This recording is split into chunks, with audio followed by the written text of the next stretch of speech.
નમસ્કાર, હું છું માર્ગી. આપની સાથે હેડલાઇન્સમાં જોઈએ કેટલાક મહત્વના સમાચાર.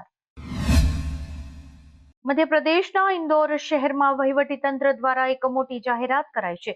સોમવારે શહેરના એક ટોચના અધિકારીએ માહિતી આપી હતી કે 1 જાન્યુઆરી 2025 થી ઇન્દોરમાં ભિખારીઓને ભિક્ષા આપનારા લોકો સામે પણ એફઆઈઆર દાખલ કરાશે. ઇન્દોરને ભિખારીથી મુક્ત કરવાના લક્ષ્યને હાંસલ કરવાના તેના પ્રયાસોના ભાગરૂપે વહીવટીતંત્રએ આ નિર્ણય લીધો છે. ભારતના સૌથી ધનાઢ્ય ઉદ્યોગપતિઓમાં સામેલ મુકેશ અંબાણી અને ગૌતમ અદાણીને મોટો આંચકો લાગ્યો છે. વર્ષ 2024 આ બંને ઉદ્યોગપતિઓ માટે આર્થિક પડકારોથી ભરેલું હતું. બ્લુમબર્ગના તાજેતરના અહેવાલ મુજબ રિલાયન્સ ઇન્ડસ્ટ્રીઝના ચેરમેન મુકેશ અંબાણી અને અદાણી ગ્રુપના ચેરમેન ગૌતમ અદાણી હવે $100 અબજની ક્લબમાંથી બહાર થઈ ગયા છે. તાજેતરના મહિનાઓમાં બંનેની સંપત્તિમાં થયેલા મોટા ઘટાડાએ તેઓને ક્લબમાંથી બહાર કાઢ્યા છે.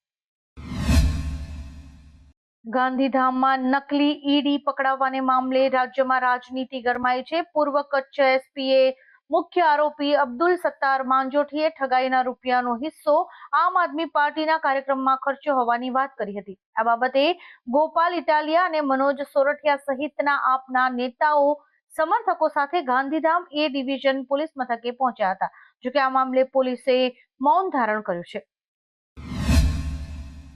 વર્ષ 2024માં આલિયા ભટ્ટની માત્ર એક જ ફિલ્મ જીગરા રિલીઝ થઈ હતી, તો આવતા વર્ષ માટે અત્યાર સુધી આલિયા ભટ્ટ પાસે માત્ર એક જ ફિલ્મ છે અને તેનું નામ છે આલ્ફા, જે 2025માં રિલીઝ થશે. આ ફિલ્મનું શૂટિંગ ચાલી રહ્યું છે. ફિલ્મમાં શર્વરી વાઘ પણ જોવા મળશે.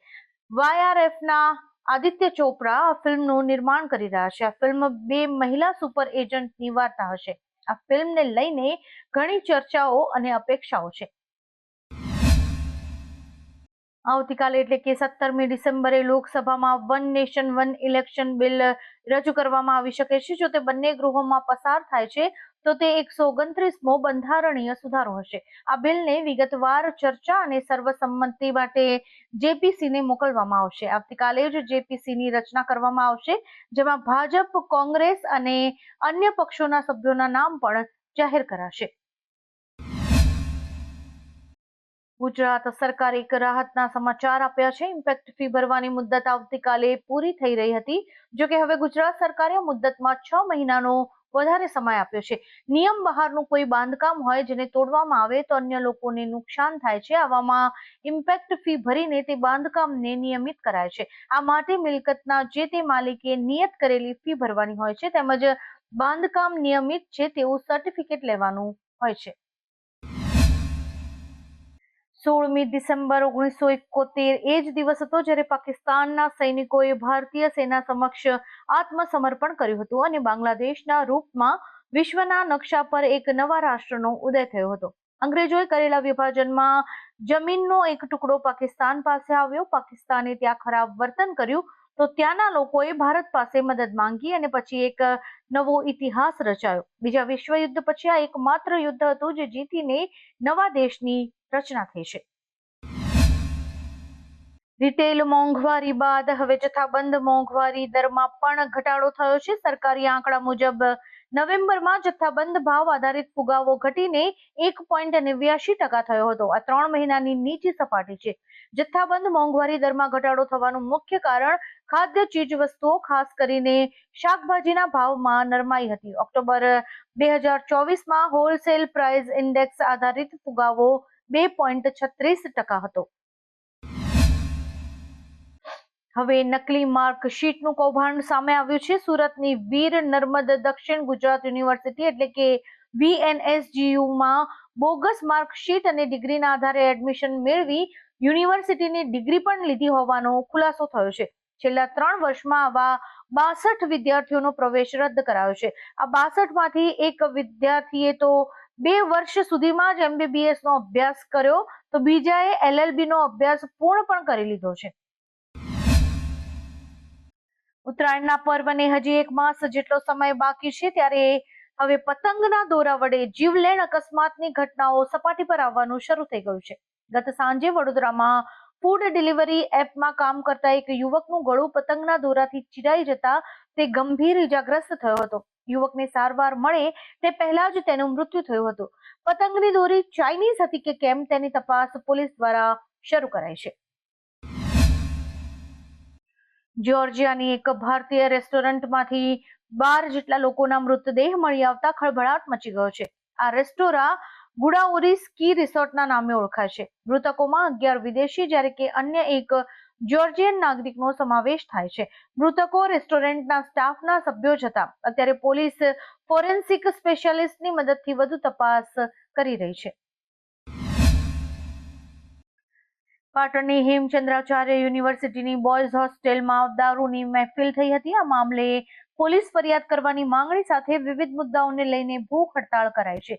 પાટણ જિલ્લા NSUI અને પાટણના કોંગી ધારાસભ્ય કિરીટ પટેલ યુનિવર્સિટીમાં ભૂખ હડતાળ પર ઉતર્યા છે, જેમાં શિક્ષણ કે ધામ મેં આલ્કોહોલ મેદાન મેં ના નારા પણ લાગ્યા હતા. હડતાળ કરનારાઓનું પોલીસ સાથે ઘર્ષણ થયું હતું.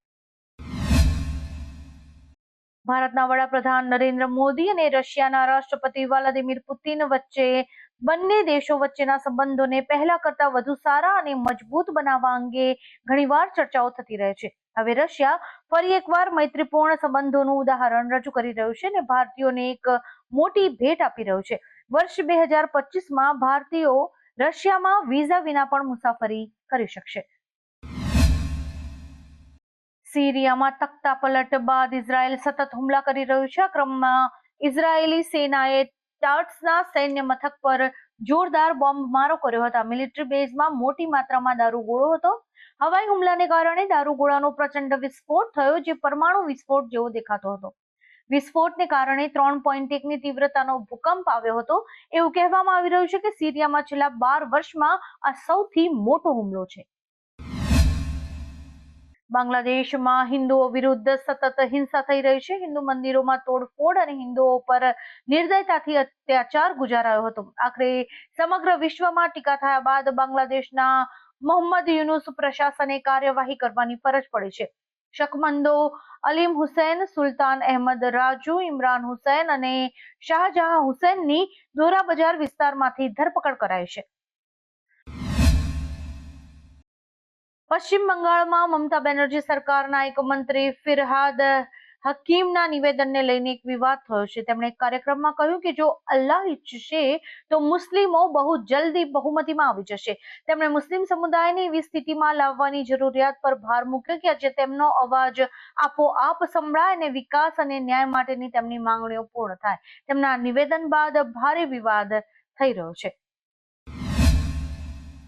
જમ્મુ કાશ્મીરના મુખ્યમંત્રી ઓમર અબ્દુલ્લાએ કહ્યું કે જ્યારે ઈવીએમ દ્વારા તમારા 100થી વધુ સાંસદો ચૂંટાય છે ત્યારે તમે તેને તમારી જીત કહો છો, પરંતુ બીજી ચૂંટણીના પરિણામો તમારા માટે અનુકૂળ ન હોય તો તમે તેને ખોટું ગણાવો છો. આ યોગ્ય નથી. જો કોઈ પણ પક્ષને ઈવીએમ પર વિશ્વાસ ન હોય તો તેને ચૂંટણી ન લડવી જોઈએ. કોંગ્રેસે પણ ઈવીએમ વિશે રડવાનું હવે બંધ કરવું જોઈએ. રાજ્યમાં એક તરફ ઠંડી વધી રહી છે. રાજ્યના મોટા ભાગના વિસ્તારોમાં લઘુત્તમ તાપમાન 10 થી 14 ડિગ્રી વચ્ચે પહોંચ્યું છે. તેવામાં અંબાલાલ પટેલે એક નવી આગાહી કરી છે, જે મુજબ આગામી સમયમાં રાજ્યમાં કમોસમી વરસાદની શક્યતા છે. 16 થી 22 ડિસેમ્બર દરમિયાન કેટલાક વિસ્તારોમાં વાદળછાયું વાતાવરણ રહેવાની શક્યતા છે, તો ખાસ કરીને દક્ષિણ ગુજરાતમાં વધારે શક્યતા છે. અંબાલાલ પટેલે જણાવ્યું કે 72 કલાક બાદ રાજ્યમાં મહત્તમ તાપમાન ઉચકાશે.